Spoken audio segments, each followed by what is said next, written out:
एक बार बादशाह अकबर रात का खाना खाकर सोने गए। बादशाह अकबर गहरी नींद में सो जाते हैं। उन्हें आधी रात में एक अजीब सा सपना आता है। इस सपने की वजह से बादशाह की नींद अचानक खुल जाती है। बादशाह इस स्वप्न का अर्थ नहीं समझ पाते। इस समस्या के कारण उन्हें रात भर नींद भी नहीं आती। सुबह बादशाह अपने दरबार में जाता है और वहां सभी लोग बादशाह को बहुत परेशान पाते हैं। बादशाह के चेहरे पर परेशानी साफ झलक रही थी। बादशाह अकबर से उसके मंत्रियों ने उसकी परेशानी का कारण पूछा। बादशाह सभी मंत्रियों के सामने रात में देखे स्वप्न का वर्णन करता है। रात में मैंने एक विचित्र स्वप्न देखा, जिसमें मेरे सारे दांत टूट गए, केवल एक दांत ही बचा रह गया। राजा ने सभी मंत्रियों से इस स्वप्न का कारण पूछा। तब सभी मंत्रियों ने एकमत होकर बादशाह अकबर को सलाह दी कि इस बारे में किसी विद्वान या ज्योतिषी से पूछकर उत्तर प्राप्त किया जा सकता है। अपने मंत्रियों की सलाह मानकर राजा ने तुरंत ही बड़े बड़े विद्वान ज्योतिषियों को सभा में बुलाया और ज्योतिषियों को अपनी सारी व्यथा सुनाई।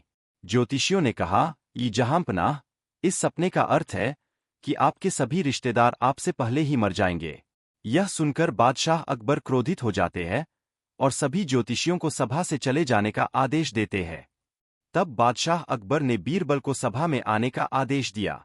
बादशाह अकबर के आदेशानुसार बीरबल दरबार में हाजिर होते हैं। बादशाह अकबर ने बीरबल से पूछा, ये बीरबल, इस सपने के बारे में आपकी क्या राय है? कुछ देर सोचने के बाद बीरबल ने जवाब दिया, ये हुजूर, मेरे हिसाब से इस सपने का मतलब बहुत अच्छा है। आप बेवजह चिंता कर रहे हैं। बादशाह ने खुश होकर कहा, अच्छा, तो बीरबल जल्दी से बताओ, इस सपने का क्या मतलब है? बीरबल ने कहा कि स्वप्न व्याख्या का अर्थ है, आप अपने सभी रिश्तेदारों से अधिक समय तक जीवित रहेंगे। यह सुनकर बादशाह अकबर बहुत खुश हुए। वहां सभा में बैठे सभी मंत्री बीरबल से पूछते हैं कि सभी विद्वान ज्योतिषियों ने भी यही बात कही, फिर बादशाह को गुस्सा क्यों आया? बीरबल ने कहा, ये किसी भी विचार को बोलने की अलग अलग शैलियां होती है। किसी के सामने बात को सही तरीके से बोलना चाहिए। इसके बाद सभी दरबार से चले गए। इस कहानी से हमें क्या सीख मिलती है? किसी भी खबर को बताने के दो तरीके होते हैं। एक सकारात्मक तरीका है, जिससे खबर बुरी होने पर भी सभी को फर्क नहीं पड़ता, और जब वही खबर नकारात्मक तरीके से बोली जाती है तो सभी को बुरा लगता है। इसलिए हम सभी को किसी भी बात को सही तरीके और अंदाज में बोलना चाहिए।